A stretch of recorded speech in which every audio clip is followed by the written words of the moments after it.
Bienvenue à tous sur Afrique Sport pour le 13h de ce vendredi 14 avril 2023 que nous débutons au Cameroun. Quelques semaines après avoir mis tous les sélectionneurs nationaux sous tutelle, Samuel Eto'o a officiellement nommé un nouveau directeur technique national DTN en la personne d'Engelbert Mbarga ce jeudi. Ancien DTN adjoint, Mbarga assumait la fonction de DTN intérimaire depuis décembre 2022 et le limogeage de Serge Noah. L'instance a toutefois patienté jusqu'à la fin de contrat de Noah en mars 2023 pour l'officialiser à titre définitif. Le nouveau DTN aura la lourde responsabilité de garantir la compétitivité du football camerounais depuis la base chez les jeunes jusqu'en équipe première. Cela passera par l'élaboration, la mise en œuvre et l'adaptation permanente de la politique technique nationale de football. Autre tâche et non des moindres, Mbarga devra contrôler à la loupe les décisions des sélectionneurs nationaux récemment mis sous tutelle, ce qui concerne la technique, la planification,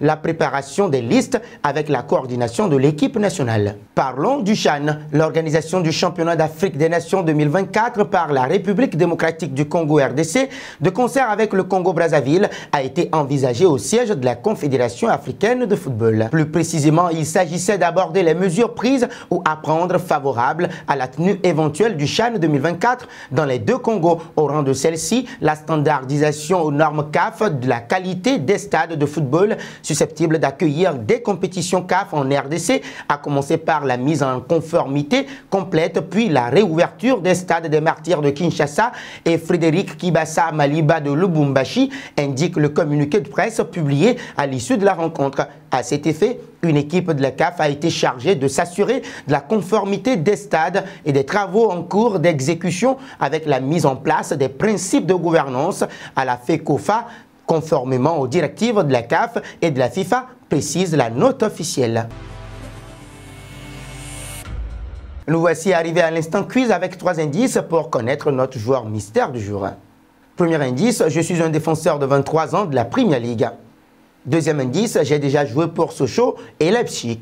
Troisième indice, enfin, mon dernier transfert a coûté près de 40 millions d'euros.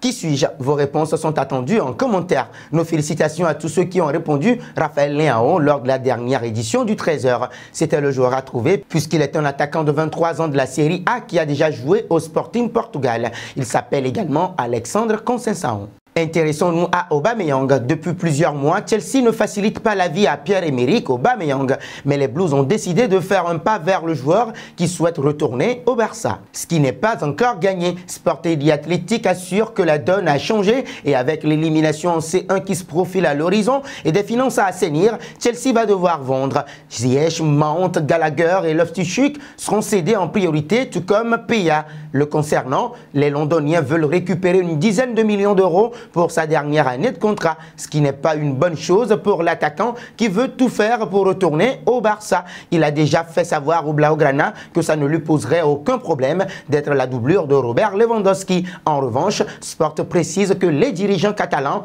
ont posé 2 conditions pour qu'il revienne. La première est qu'il soit disponible pour 0 € ou bien en prêt. On imagine mal Chelsea faire un tel cadeau sachant que les Londoniens ont besoin d'argent. Le Barça a aussi indiqué à Aubameyang qu'il devra consentir à une grosse baisse de salaire si jamais il veut revenir. Une mission qui est loin d'être gagnée. Passons en Espagne avec le dossier Gavi. Les Blues sont prêts à tout pour réaliser ce qui serait l'un des plus beaux coups du mercato. En clair, les Londoniens auraient proposé un chèque en blanc. Cependant, le Barça n'a pas dit son dernier mot d'après Mundo Deportivo. Le quotidien catalan explique que les culés auraient un plan pour garder leurs joyaux. Mais lequel? Afin d'accélérer la réduction de la masse salariale, les départs forcés de Sergio Busquets et de Jordi Alba seraient étudiés. Le premier est en fin de contrat en juin prochain et le second n'a plus qu'un autre contrat mais serait poussé vers la sortie s'il refuse de baisser son salaire. Enfin, la dernière solution serait d'activer un nouveau levier économique, les fameuses palancas,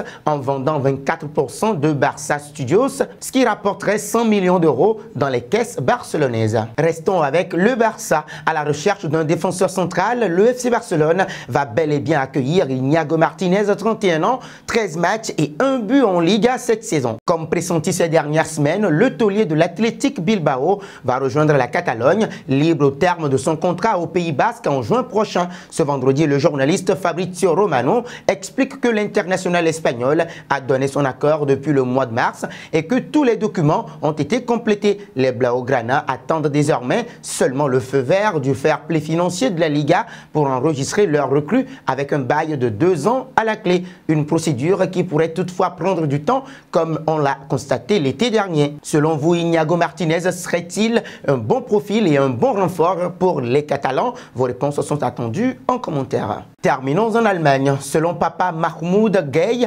journaliste sénégalais proche de l'entourage de Sadio Mané, Leroy Sané a insulté l'international sénégalais en le qualifiant de noir de...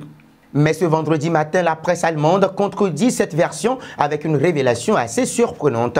En effet, selon les journalistes allemands Philippe Kessler et Mano Bonke, Leroy Sané a simplement demandé à Sadio Mané de le laisser tranquille en anglais. « Laisse-moi tranquille » aurait donc dit Sané à Mané. Selon ces journalistes, si Sadio Mané a frappé Leroy Sané, c'est parce qu'il est en train de pleurer la mort de sa tante avec qui il avait une relation étroite. Ces révélations qui semblent innocenter Leroy Sané sont très surprenantes. Sadio Mané, connu pour son calme, n'aurait certainement pas frappé Leroy Sané pour un simple « laisse-moi tranquille ». De plus, selon Diomansi Kamara, qui a parlé avec Sadio Mané au téléphone, des propos lourds et graves ont été proférés par Leroy Sané envers Sadio Mané. Et quid des gestes véhéments de Sané envers Mané à 2 reprises lors de 2 matchs consécutifs.